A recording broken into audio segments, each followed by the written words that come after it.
Assalamualaikum warahmatullahi wabarakatuh.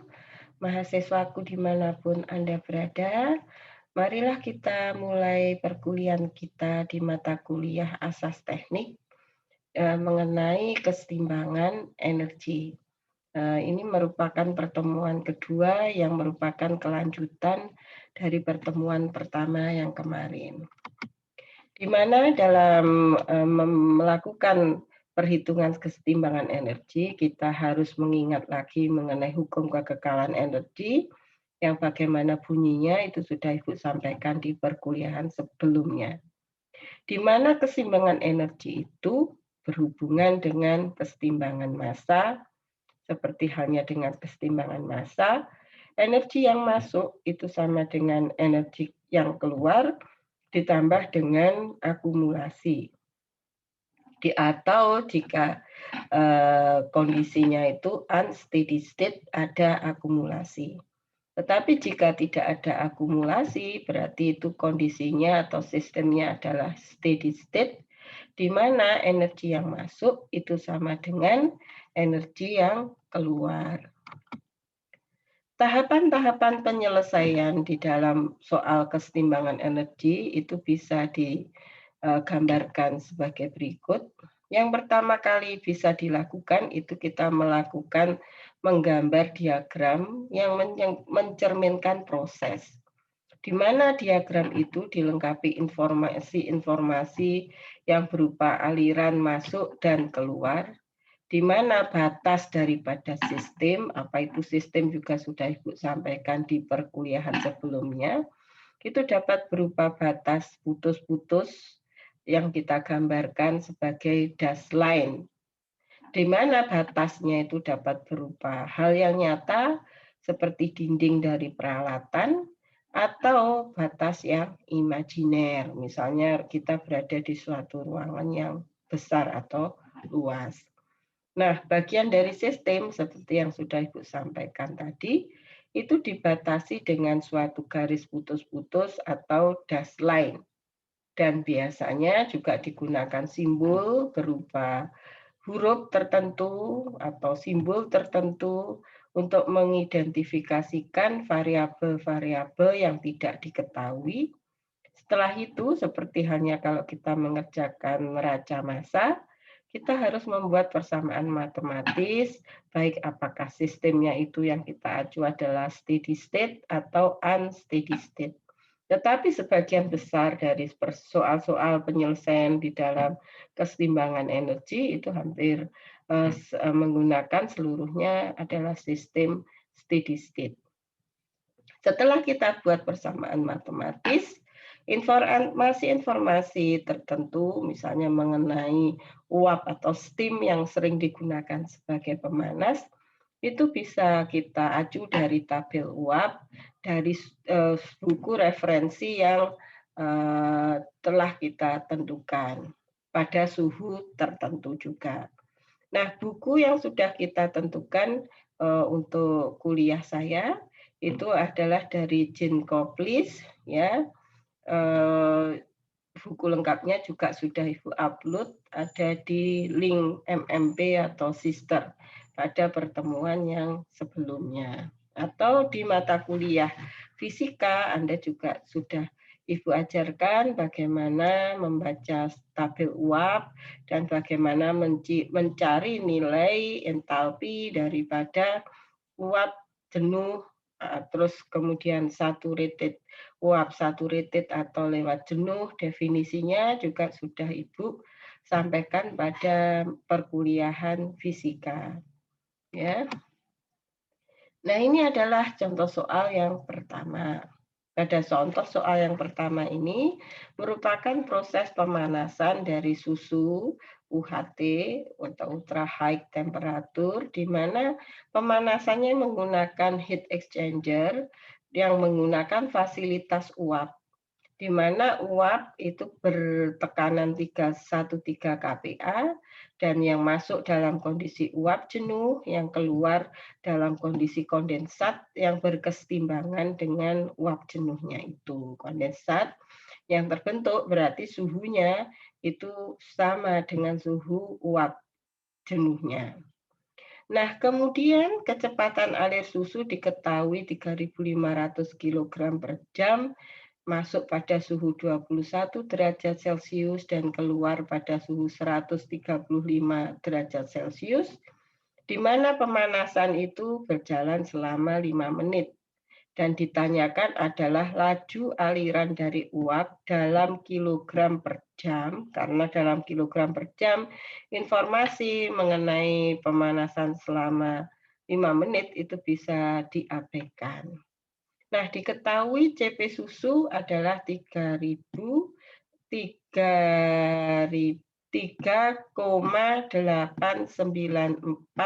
kilojoule. Ya, ini adalah koma, bukan ribu. Ibu lupa biasanya karena kalau kadang pakai literatur berbahasa Inggris, koma itu adalah titik, ya. Baiklah, kita lanjutkan untuk penyelesaian soalnya. Jadi kalau kita gambarkan daripada sistem tukar panas yang ada pada soal itu ada uap dipakai untuk memanaskan susu sehingga uapnya berubah menjadi embun atau kondensat dan suhunya mengalami peningkatan suhu. Di mana susunya itu masuk pada suhu 21 derajat Celcius dengan kecepatan alir 3.500 kg per jam. Dan keluar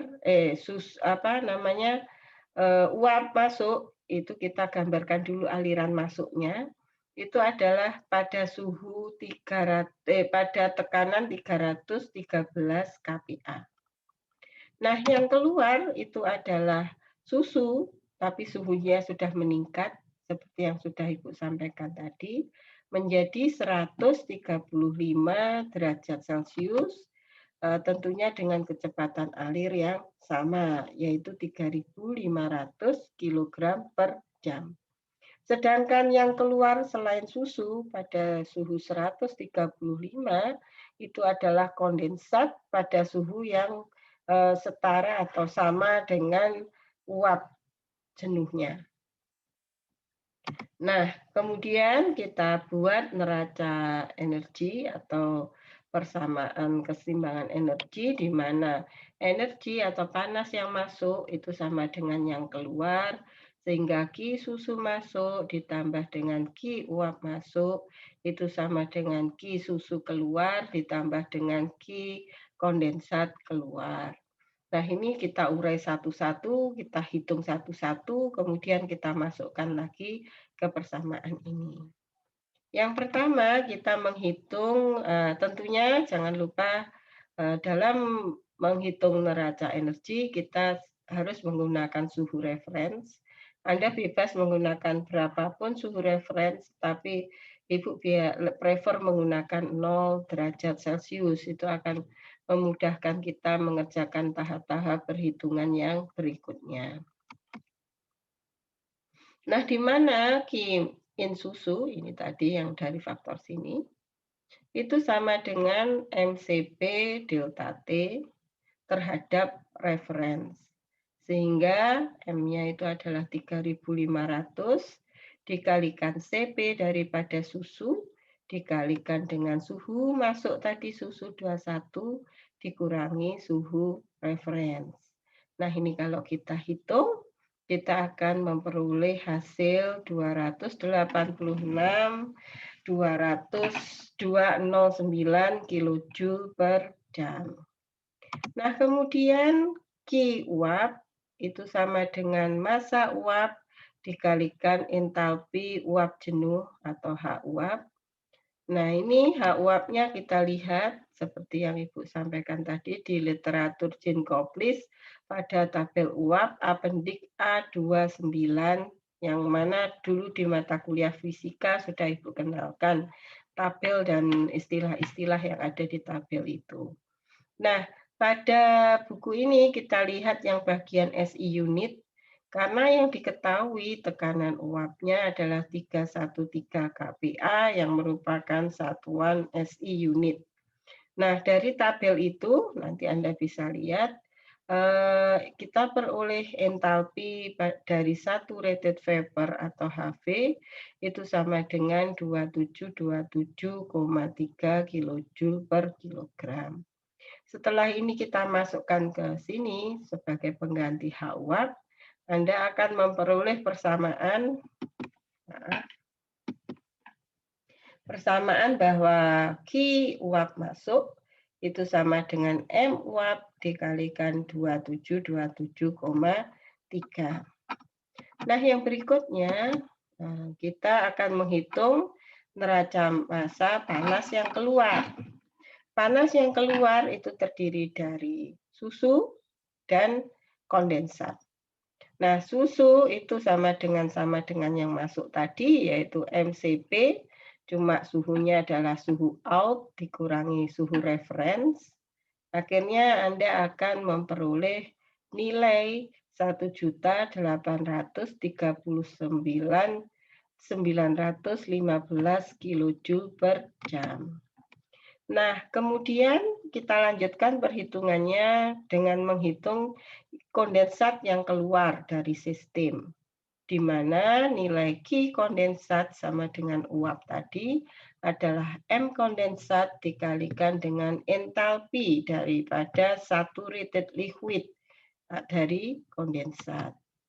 Nah, kalau kita lihat di apendik A29 pada tekanan 313 kPa suhu 135, H saturated liquid nilainya 567,69 kilojoule per kilogram.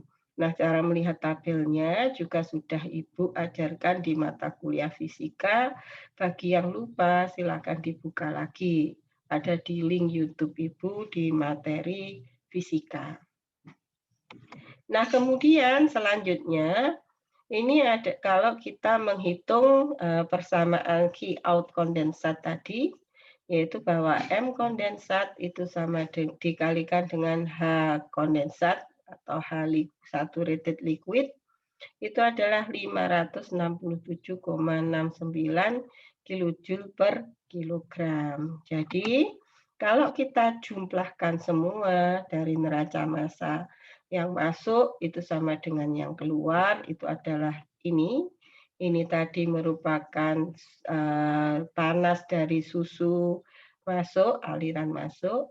Ini adalah panas dari susu yang kondensat yang bukan uap yang masuk pada tekanan 313 kPa tadi.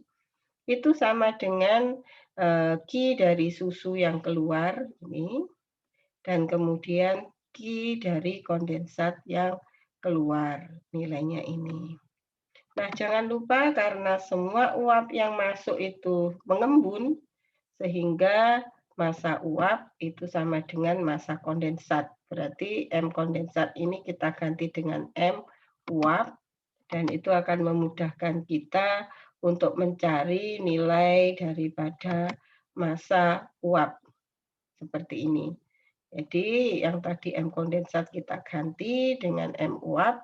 Jadi kedua fraksi ini bisa kita kumpulkan di sebelah kiri 2727,3 dikurangi 567,69 dan 1.839.915 dikurangi 286.209. Akhirnya kita peroleh nilai ini.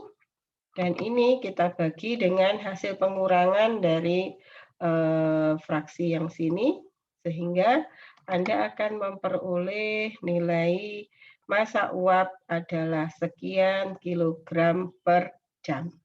Begitu. Ini untuk contoh soal yang pertama.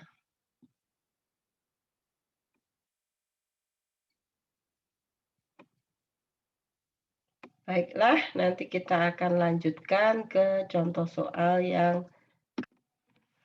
Baiklah, kita lanjutkan ke contoh soal yang nomor 2. Kalau tadi merupakan contoh soal proses pemanasan dengan menggunakan uap sebagai media pemanas, di mana yang dipanaskan itu susu akan mengalami kenaikan suhu, dan media pemanas yang digunakan adalah uap. akan berubah jadi dari saturated vapor menjadi saturated liquid atau terjadi kondensat pada suhu yang sama dengan uapnya. Nah, ini contoh soal yang kedua, itu mengenai pendinginan, di mana yang digunakan sebagai pendingin itu adalah air pada suhu 15 derajat Celcius.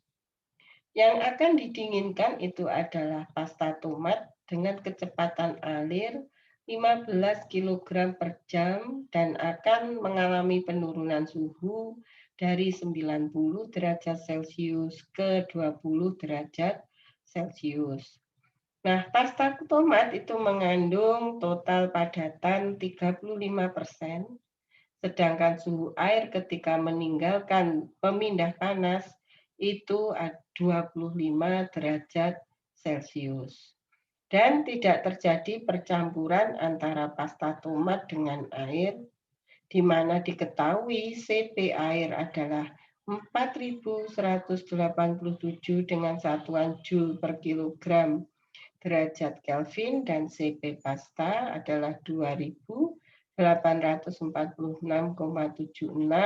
dengan satuan Joule per kilogram derajat Kelvin. Berarti ini kembali kita menggunakan sistem satuan SI unit.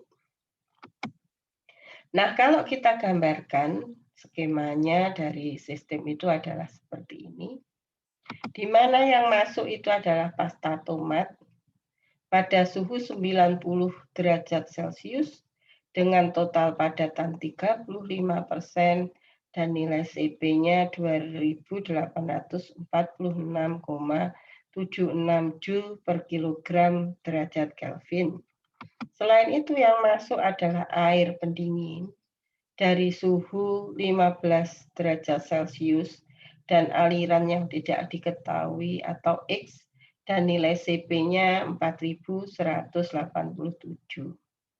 Nah, sedangkan yang keluar sama yaitu pasta tomat dengan kecepatan alir yang sama dan terjadi penurunan suhunya menjadi 20 dengan jumlah padatan yang sama karena tidak ada percampuran antara air dengan pasta tomat dan CP-nya juga tidak mengalami perubahan.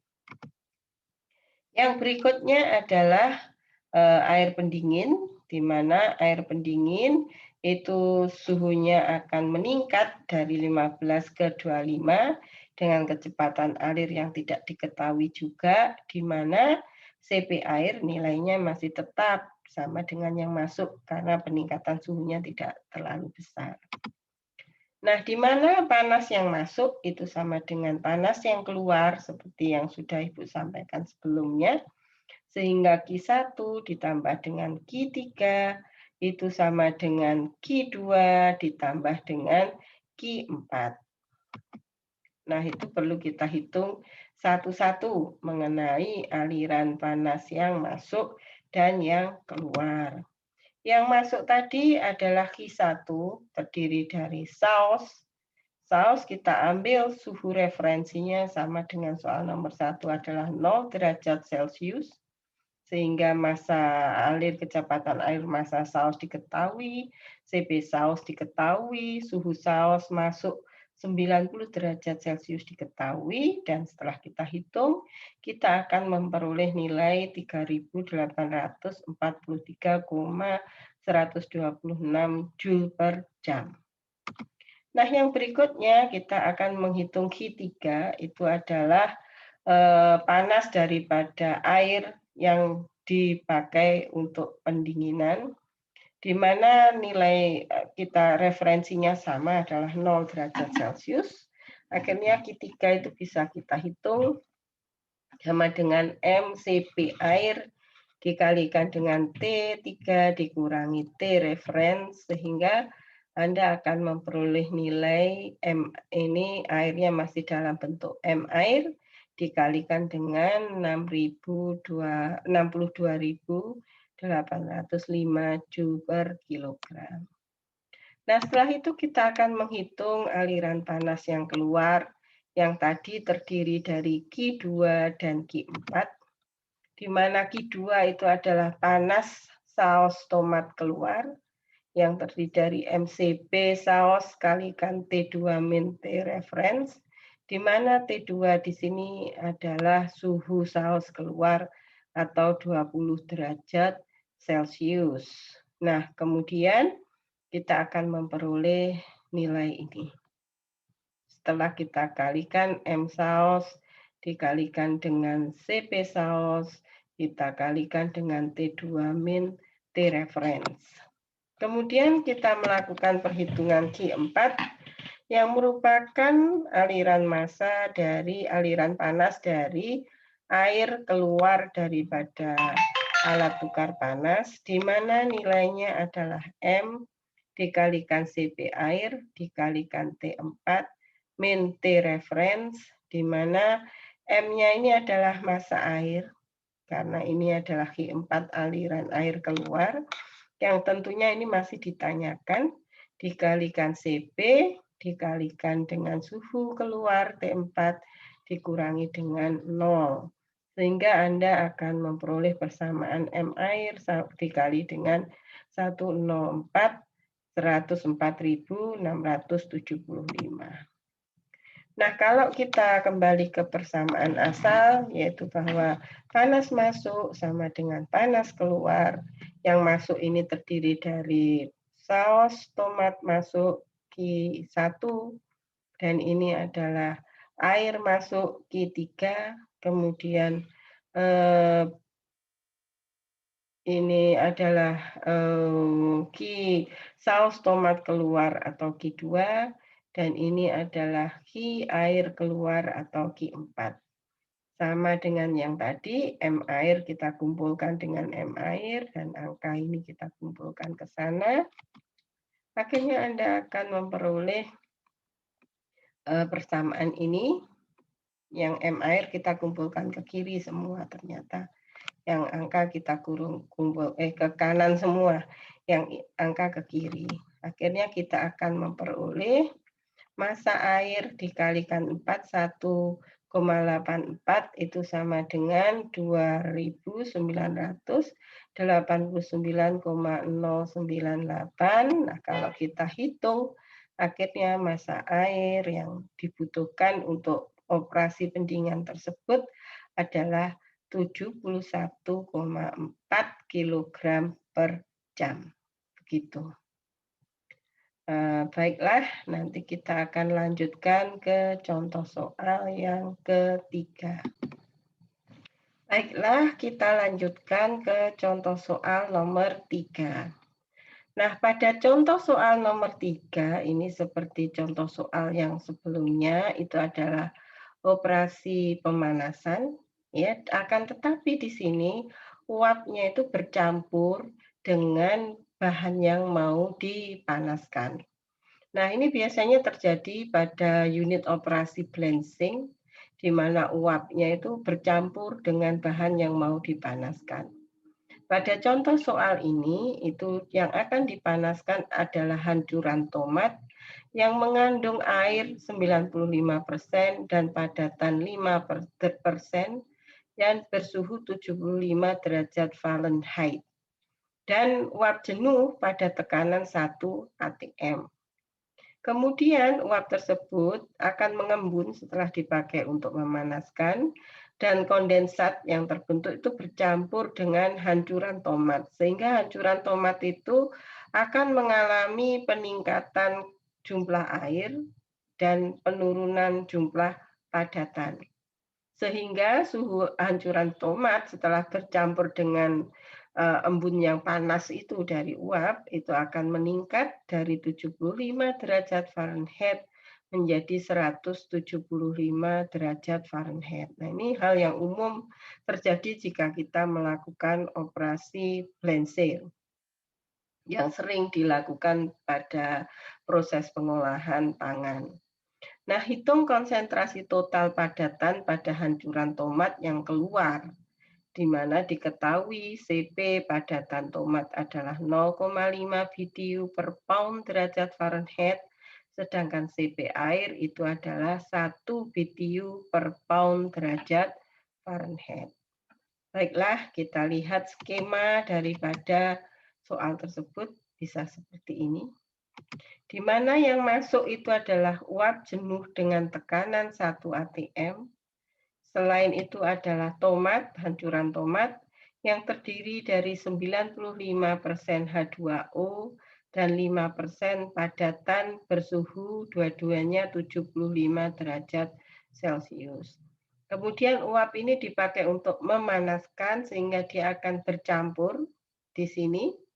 Kemudian keluar berupa hancuran tomat dengan konsentrasi padatan yang menurun dengan air yang meningkat.